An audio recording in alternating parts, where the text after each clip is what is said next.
विनयभंगाचे आरोप करणाऱ्यांच्या विरोधात मंत्री जयकुमार गोरेंकडून हक्कभंग दाखल करण्यात आलाय। संजय राऊत, रोहित पवार आणि एका युट्यूब चॅनलच्या विरोधात हा हक्कभंग दाखल करण्यात आलेला आहे। महाराष्ट्र विधानसभा नियम 273-74 अन्वये मी सामनाचे संपादक सन्माननीय संजय राजाराम राऊत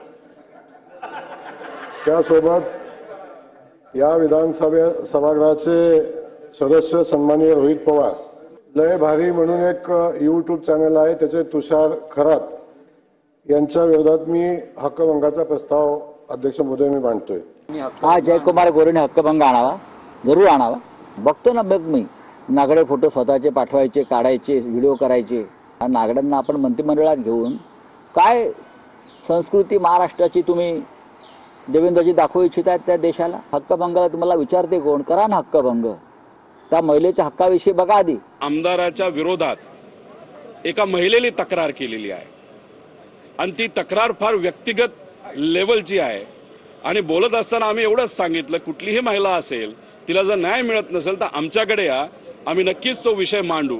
याच्यामध्ये चुकीचं काय केलं आता एवढं पर्सनली घ्यायचं काय मला माहित नाही, पण नोटीस आल्यानंतर नक्कीच त्याचं उत्तर आम्ही